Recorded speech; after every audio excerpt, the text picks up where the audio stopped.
시청자 여러분 안녕하십니까? 가정예배 시간이 돌아왔습니다. 가정예배를 통하여 여러분 가족 모두가 신앙의 명가 되시고 하나님께 복받는 여러분 되시기를 바랍니다. 그럼 우리 다 같이 사도신경으로 신앙 고백을 드리겠습니다. 전능하사 천지를 만드신 하나님 아버지를 내가 믿사오며 그 외아들 우리 주 예수 그리스도를 믿사오니 이런 성령으로 잉태하사 동정녀 마리아에게 나시고 본디오 빌라도에게 고난을 받으사 십자가에 못 박혀 죽으시고 장사한 지 사흘 만에 죽은 자 가운데서 다시 살아나시며 하늘에 오르사 전능하신 하나님 우편에 앉아 계시다가 저리로서 산자와 죽은 자를 심판하러 오시리라. 성령을 믿사오며 거룩한 공회와 성도가 서로가 통하는 것과 죄를 사하여 주시는 것과 몸이 다시 사는 것과 영원히 사는 것을 믿사옵나이다. 아멘. 찬송 한 장 드리겠습니다. 찬송가 446장 주엄성 외에는 주음성 외에는 참 기쁨 없도다. 날 사랑하신 주 늘 계시옵소서. 기쁘고 기쁘도다. 항상 기쁘도다. 나 주께 왔사오니 복 주옵소서. 아멘. 하나님 말씀은 시편 128편 말씀 되겠습니다. 시편 128편 1절부터 마지막 6절까지 말씀을 천천히 합독합니다. 야훼를 경외하며 그의 길을 걷는 자마다 복이 있도다. 내가 내 손이 수고한도록 볼 것이라. 내가 복되고 형통하리로다. 내 집 안방에 있는 내 아내는 결실한 포도나무 같으며 내 식탁에 둘러앉은 자식들은 어린 감람나무 같으리로다. 야훼를 경외하는 자는 야시 복을 얻으리로다. 야훼께서 시온에서 내게 복을 주실 주여다. 너는 평생에 예루살렘의 영광을 보며 내 자식의 자식을 볼지어다. 이스라엘에게 평강이 있을지어다. 아멘. 자, 오늘 가정예배 주제는 예배자가 받는 복이 되겠습니다. 우리는 많은 예배를 드리고 있죠. 주일 예배, 수요 예배, 금요 저녁 예배, 가정 예배 드립니다. 회사에서는 사업 예배 드리기도 하고 구역 예배 드리기도 합니다. 너무나 많은 예배 속에 살고 있는데 우리가 이것이 잘못 습관화되면은 그저 형식적인 예배로 전락될 수가 있습니다. 예배는 한마디로 하나님 앞에 만나는 것이고 하나님께 드림입니다. 뭘 드릴까요? 시간을 드립니다. 내 믿음을 드립니다.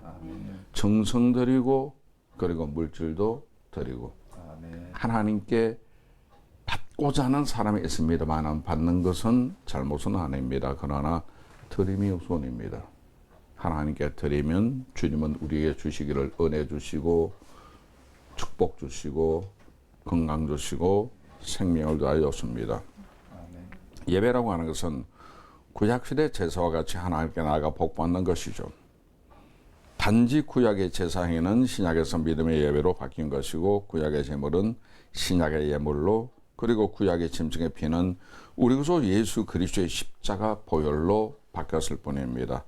예배 정신이 형식적이고 반복적인 습관 행위에서 영과 진리로 드리는 산 제사가 된 것이 예배의 분명한 정신입니다. 그러므로 예배는 살아계신 하나님 앞에 나가는 것이고 예배를 통해 살아계신 하나님을 만나는 것이고 살아계신 하나님 앞에 나와 우리가 죄 사함을 받는 것이 참된 예배 정신이 되겠습니다.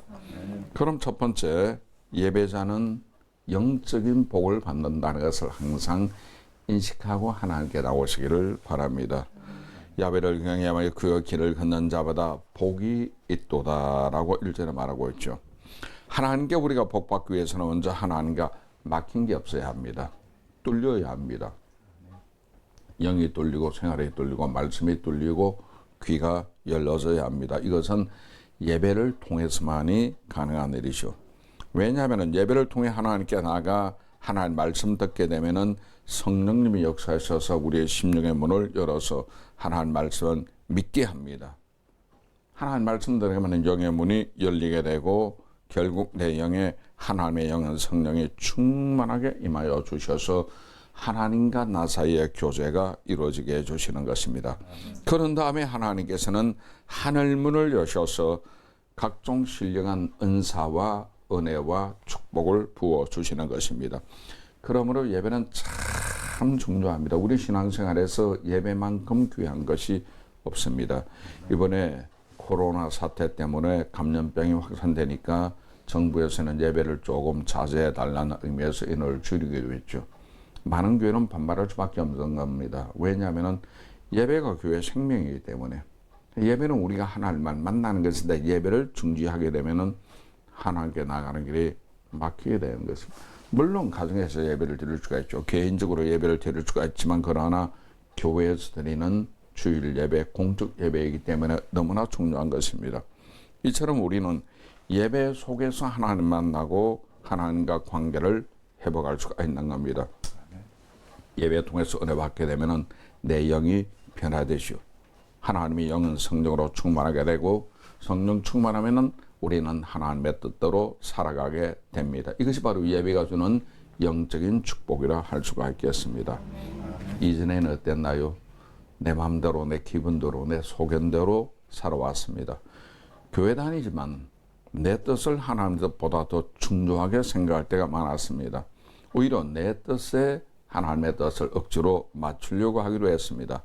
그러나 하는 일마다 실패할 수밖에 없는 거예요. 내 영혼이 괴롭기도 합니다. 그러니까 이제는 예배를 통해서 하나님을 만나죠. 하나님 말씀 속에 성령의 뜻을 깨닫고 순복하게 됩니다. 그런 이상이 하늘문이 열릴 수밖에 없는 겁니다.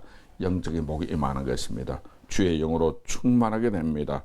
이처럼 예배 시간에는 영적인 복이 임하는 줄 믿습니다. 두 번째, 예배자는 형통한 복을 받습니다. 자, 2절 말씀 보니까 내가 내 손이 수고한 대로 먹을 것이라 내가 복되고 형통하리로다.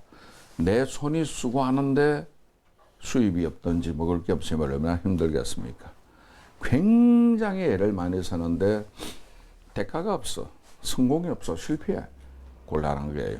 성경에는 내 손이 수고한 대로 먹을 것이라 하는 일마다 노력만큼 보답을 주신다는 것이요. 자, 몇 가지 길이 있습니다. 사람의 다니는 길입니다. 여러분 어떤 길을 택하겠습니까?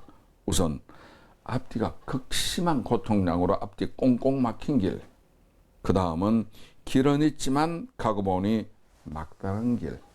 세 번째는 막히진 않았지만 도로가 유실되어서 위험하기 짝이 없는 길. 네 번째는 사방팔방으로 뻥 뚫려가지고 고속도로같이 속력려 달리는 시원한 길이 있습니다. 이쪽 가도 뚫리고 저쪽으로 가도 뚫리는 시원한 길이 있습니다. 그럼 우리는 당연히 네 번째 길, 사통팔매의 길을 선택할 것입니다. 이러한 것을 우리는 형통이라 그러죠. 만사형통이란 말을 쓰는 것입니다. 하나님께서는 우리 인생을 지으시기 전에 먼저 하신 일이 있죠. 바로 천지 만물을 창조하셨습니다.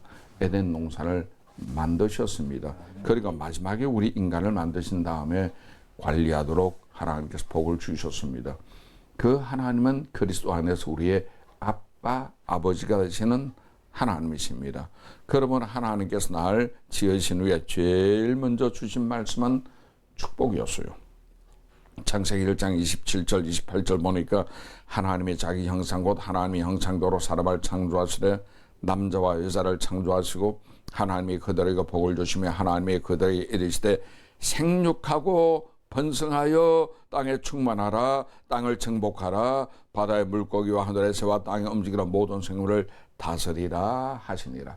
5가지의 복을 하나님께서 주신 거예요. 그런데 인류는 왜 이 복을 상실했을까요? 죄 때문이죠. 아담과 하가 하나님께 불순종하고 반역하여 사탄을 따랐습니다. 그 뒤에 임한 저주는 가지와 엉겅퀴가 물 주고 거름 주지 않아도 저절로 자라서 우리 앞길을 막았습니다. 이는 자연 환경뿐만 아니라 인간의 심성까지 가시와 엉겅퀴가 몰려왔다는 소리입니다. 그러니 하는 일마다 가시가 많고 엉겅퀴가 우리를 찌를 수밖에 없는 겁니다. 그렇다면 잃어버린 이 복을 어디서 찾을 수가 있을까요? 어떻게 회복할 수가 있을까요? 하나님께 다시 나가는 길이죠. 하나님께 나가는 길은 철학으로 윤리로 도도로 되는 것이 아니라 예수님을 통해서만이 갈 수가 있는 겁니다. 내가 하고 길이요 진리요 생명이라. 예수 그리스도의 십자가 길을 통해서 우리가 하나님께 나가고 천국 길을 갈 수가 있는 것입니다. 그 길은 축복의 길이죠. 그 길은 만사 형통의 길입니다. 이 형통의 길은 참된 예배로 말미암아 길이 열린다는 걸 기억하시기 바랍니다. 예배 속에 그리스도 만나고 하나님을 찬양하며 성령의 인도받아 나가면 우리의 모든 길은 형통한 복이 많은 것입니다. 하나님께서 우리 인생에 물질이 필요한 것 아시면 공급해 주십니다. 건강 필요한 것 아시면 건강을 주십니다. 행복이 필요한 것 아시면 가정의 행복도 주시는 분이십니다. 하나님께서 형통한 복을 주시는 것에는 두 가지 분명한 원칙이 있지요. 하나는 수고한 대로 먹게 하신다는 것이고, 다른 하나는 예배로서 하나님을 영화롭게 할 때 주님이 주신다는 것입니다. 그러므로 예배자는 영과 진리로 신령한 영적 예배를 드려야 되겠습니다. 아멘. 세 번째, 예배자는 행복한 복을 받게 됩니다. 자 보세요. 3절입니다. 내 집 안방에는 내 아내는 결실한 포도나무 같으며 내 식탁에 둘러앉은 자식들은 어린 감람나무 같으리로다. 아내가, 남편이, 자녀들이 이렇게 좋으니 가정생활이 행복해질 수밖에 없는 것입니다. 가정예배가 주는 축복도 이런 것 아니겠습니까? 행복은 어디에서 출발할까요? 환경 아닙니다. 권력 아닙니다. 마음에서부터 일어나는 것이요. 행복한 마음이 모이게 되면 행복한 핵융합 작용이 일어납니다. 기쁨은 나눌수록 커지기 때문이죠. 그래서 행복한 마음을 가진 행복한 사람이 둘만 모이면 행복한 부부가 됩니다. 은혜는 옆으로 만날 신랑과 더불어서 행복한 가정을 이룰 수 있습니다. 둘만 모이면 행복한 부부가 되죠. 행복한 형제도 되죠. 행복한 부모와 자녀가 되죠. 또 행복한 이웃이 되고 행복한 구역이 되고 행복한 교회가 되고 행복한 사회가 됩니다. 그러나 잊지 말아야 할 것은 행복은 누가 주시는가입니다. 하나님께서 주시고 예수 그리스도로부터 임한다는 것 기억하시기 바랍니다. 아멘. 매일 저녁 가정의 가족이 모여서 무엇을 할까요? TV 보거나 이야기하거나 세상 우라부라 시간을 보낼 것이 아니고 잠시 끄고 하나님께 가정 예배를 드리는 것이 행복의 원천이 되는 길이 될 줄로 믿습니다. 아멘. 하나님을 영화롭게 하는 것은 우리 그리스도인들의 제일 큰 의무 중에 하나죠. 부모 형제 자식보다 하나님을 먼저 우리는 기쁘시게 해야 되겠습니다. 하나님을 기쁘시게 하는 일은 바로 예배로부터 시작합니다. 예배를 통하여 하나님을 기쁘시게 하고 형식적이고 반복적인 예배가 아니라 영과 진리로 되는 영적 예배를 드리시기를 바랍니다. 아멘. 참된 예배 드리면 하나님께서 복을 주십니다. 영적인 복과 범사가 형통이 되는 복과 그리고 건강의 복과 행복의 복이 내게 임하니 이 복이 여러분의 가정에 가득 넘쳐나시기를, 그리고 시청자 여러분 가정에도 가득하시기를 주님의 이름으로 축원합니다. 기도하겠습니다. 하나님, 오늘 이 가정 예배를 통하여 참된 예배 드리게 하시고 우리의 가정이 복을 받게 하여 주옵소서. 예수님 이름으로 기도하옵나이다. 아멘.